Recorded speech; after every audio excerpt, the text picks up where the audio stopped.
আসসালামু আলাইকুম ভিউয়ার্স। আজ আমি আপনাদের মাঝে শেয়ার করতে যাচ্ছি আমার মসজিদে কুবা সফরের ঘটনা। এটি ইসলামের একটি গুরুত্বপূর্ণ মসজিদ। এর অবস্থান চতুর্থ নম্বরে। মসজিদুল হারাম, মসজিদে নববী এবং বাইতুল মুকাদ্দাসের পরে এর অবস্থান। রাসূল সাল্লাল্লাহু আলাইহি সাল্লাম যখন মদিনায় হিজরত করে আসেন, তখন তিনি এই মসজিদটি প্রতিষ্ঠা করেন এবং নিজে এই মসজিদে অবস্থান করেন। আল্লাহ তাআলা পবিত্র কুরআনে কুবার অধিবাসী এবং মসজিদে কুবার প্রশংসা করে বলেন, যে মসজিদ প্রথম দিন থেকে তাকওয়ার উপর প্রতিষ্ঠিত হয়েছে সেখানে অবস্থান করা আপনার জন্য অধিক সঙ্গত। সেখানে এমন কিছু লোক রয়েছে যারা পবিত্রতা পছন্দ করে আর আল্লাহ তাআলা পবিত্র ব্যক্তিদের ভালোবাসেন। সূরা তওবা আয়াত নম্বর 108। মসজিদে কুবায় নামাজ পড়ার অনেক ফজিলতের কথা হাদিসে বর্ণিত রয়েছে। এক বর্ণনায় এসেছে, নবী করিম সাল্লাল্লাহু আলাইহি ওয়াসাল্লাম প্রতি শনিবার কুবা মসজিদে আসতেন, কখনো পায়ে হেঁটে, কখনো আরোহণ করে। সহিহ বুখারী খণ্ড 2 হাদিস নাম্বার 1119। উসাইদ ইবনে খুদাইর থেকে বর্ণিত হাদিসে আছে, মসজিদে কুবায় নামাজ আদায় করা উমরার সমতুল্য সওয়াব।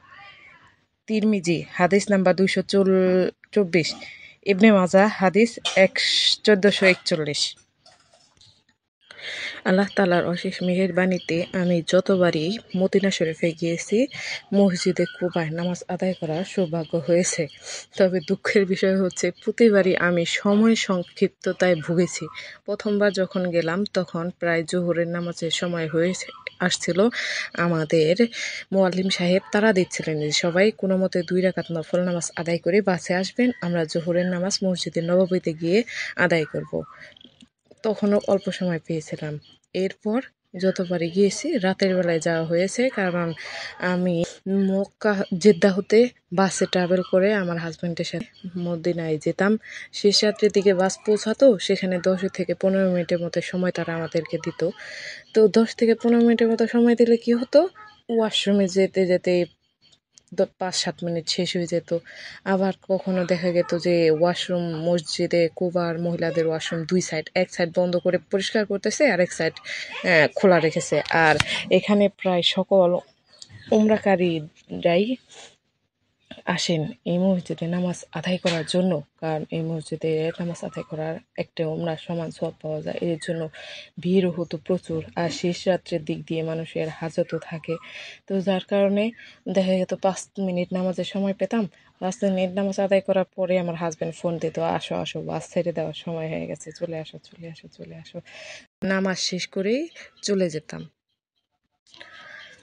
তারপরও আল্লাহ তাআলার দরবারে অসংখ্য শুকরিয়া যে তিনি মসজিদে কুবায় আমাকে নিয়েছেন এবং নামাজ আদায় করার জন্য তৌফিক দিয়েছেন। আর শেষ রাতের দিকে তাহাজ্জুদটাও যতটুকু সম্ভব আমি আদায় করার চেষ্টা করতাম এবং এই মসজিদে বসে রাসূল সাল্লাল্লাহু আলাইহি সাল্লামের ফিল একটু বেশি অনুভব করতাম, কারণ আমার মনে হতো যে এই মসজিদটা রাসূল সাল্লাল্লাহু আলাইহি সাল্লাম নিজ হাতে প্রতিষ্ঠা করেছেন।